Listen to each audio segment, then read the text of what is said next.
Yesus memberikan hidup abadi, habis derita di dunia, purna sukacita, haleluya.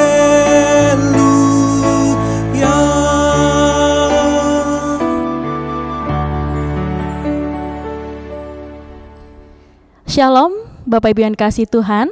Berjumpa kembali dengan saya Alicia Dia Arimbi di dalam doa pagi GKI Gatot Subroto Purwokerto. Sebelum kita akan bersama-sama membaca juga merenungi sebagian dari firman Tuhan, mari kita menyatukan hati di dalam doa. Kita persiapkan hati dan pikiran kita. Mari kita berdoa. Ya Allah Bapa yang baik, kami bersyukur untuk pagi hari ini Tuhan boleh memberikan kami sekali lagi kesempatan untuk boleh mensyukuri rahmat-Mu dan kehidupan yang Kau beri pada kami. Dan sebentar lagi Tuhan, kami akan bersama-sama membaca juga merenungi sebagian firman-Mu. Kiranya Engkau yang boleh mengurapi kami sehingga kami boleh mengerti dan boleh menghidupi setiap sabda-Mu di dalam hidup kami. Ini kami Tuhan, kami sudah siap. Bersabdalah ya Tuhan. Dalam nama Putra-Mu yang tunggal, Tuhan Yesus, kami berdoa. Amin. Bapak Ibu Saudara yang kasih, pembacaan firman Tuhan kita pada pagi hari ini diambil dari 1 Petrus pasalnya yang ketiga ayat 8 sampai 12. 1 Petrus pasalnya yang ketiga ayat 8 sampai 12 berbunyi demikian. Kasih dan damai, demikian LAI memberikan judul.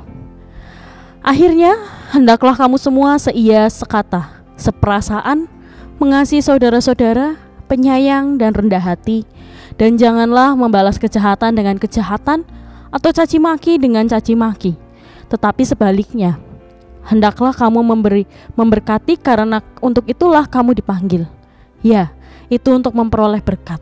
Sebab, siapa yang mau mencintai hidup dan mau melihat hari-hari baik, ia harus menjaga lidahnya dari yang jahat dan bibirnya dari ucapan-ucapan yang menipu. Ia harus menjauhi yang jahat dan melakukan yang baik.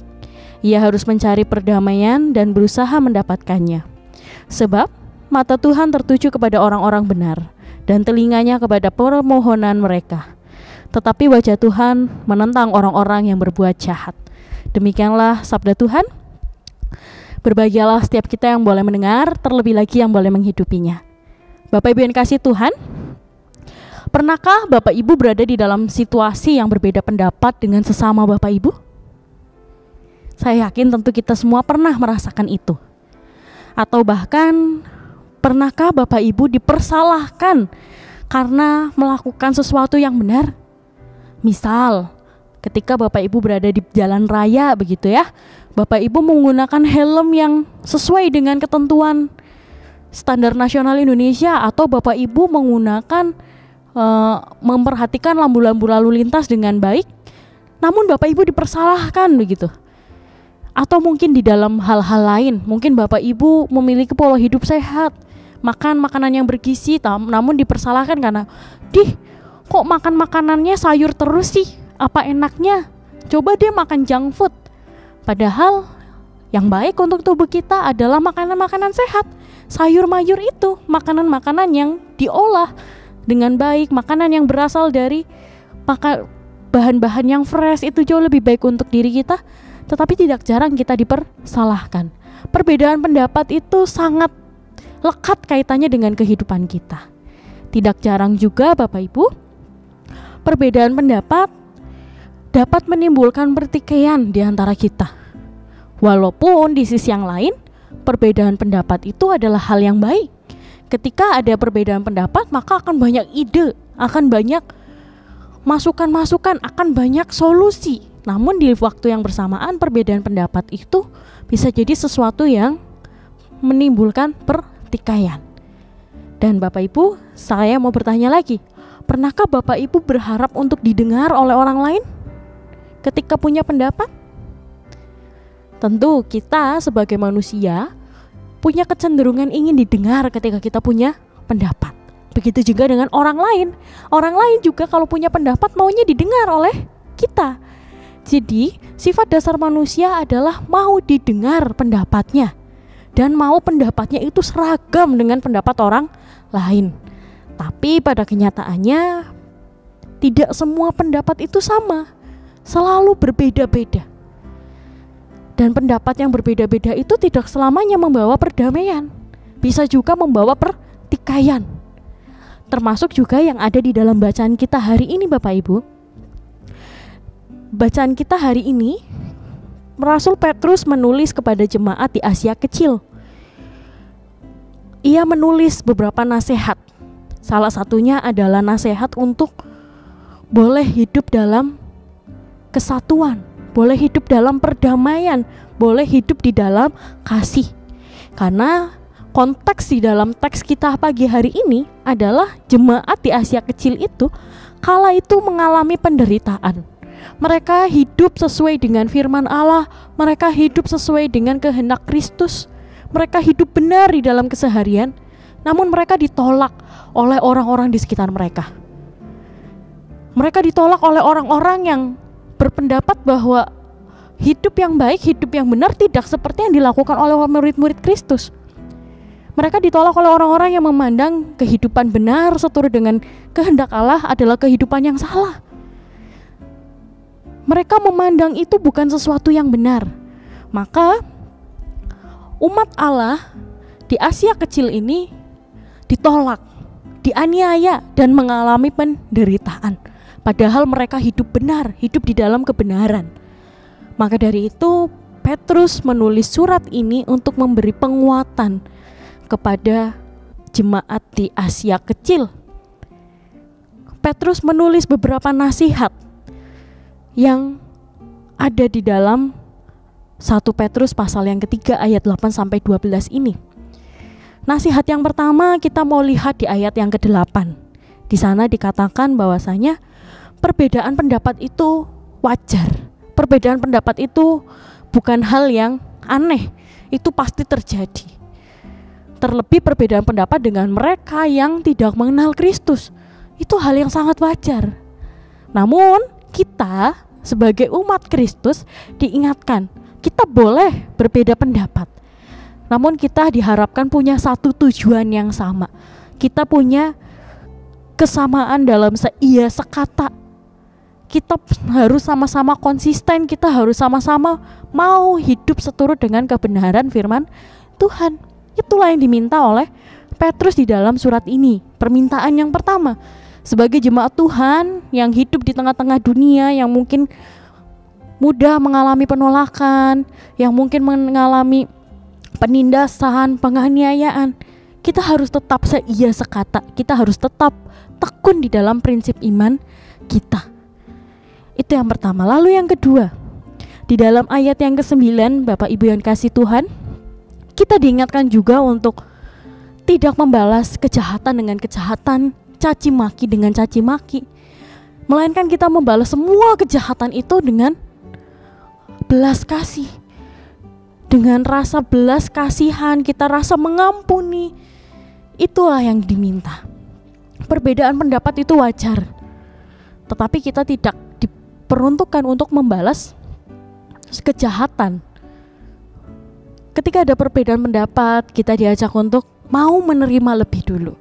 Ketika mereka yang berbeda pendapat dengan kita menjahati kita, hendaklah kita untuk tidak membalas kejahatan itu. Karena alasannya ada di dalam ayat yang ke-12. Kita melihat bahwasanya di dalam ayat yang ke-12, Bapak Ibu, mata Tuhan tertuju kepada orang-orang benar dan telinganya kepada permohonan mereka. Di dalam dunia ini yang penuh dengan perbedaan pendapat, pendapat kita mungkin sulit untuk didengar oleh banyak orang. Kita akan lebih mudah mengalami penolakan, penganiayaan, pengasingan, dan lain sebagainya. Namun, janji Allah kepada kita, iya dan amin. Allah berjanji bahwa Ia adalah Allah yang setia kepada kita, Allah yang mau mendengarkan kita, Allah yang hadir untuk kita, Allah yang mata dan telinganya tertuju hanya kepada kita, yang mau hidup tekun di dalam perintah Tuhan, yang mau hidup di dalam kebenaran.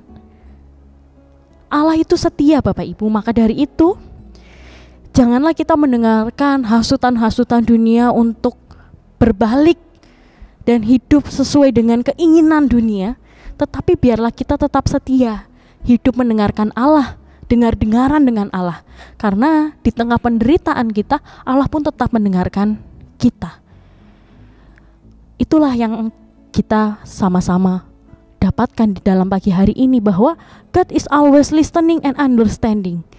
Tuhan selalu mendengar dan selalu mengerti kita untuk setiap penderitaan dan persoalan kita. Perbedaan pendapat itu wajar. Penderitaan dan penganiayaan juga penolakan sekalipun itu sangat wajar di dalam hidup kita.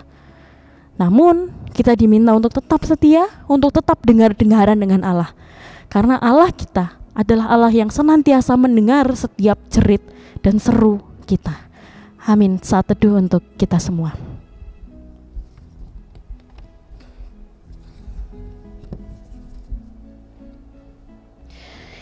Marilah kita menaikkan doa-doa syafaat kita.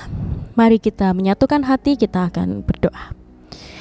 Ya Allah, Bapa kami yang bertata di dalam kerajaan-Mu yang kudus, kami bersyukur Tuhan, Engkau boleh melayakkan kami, Engkau boleh memanggil setiap kami untuk menyatakan cinta dan kasih-Mu di tengah-tengah dunia ini. Tuhan, berilah kami kekuatan dan ajarilah kami untuk tetap tekun dan setia menjalankan setiap firman-Mu di tengah kehidupan ini. Dan kiranya Tuhan, Engkau boleh memampukan kami untuk kami menggantungkan seluruh hidup kami di dalam rencana dan kuasa-Mu Tuhan. Karena kami percaya Engkau adalah Allah yang senantiasa mendengar juga mengerti setiap kami.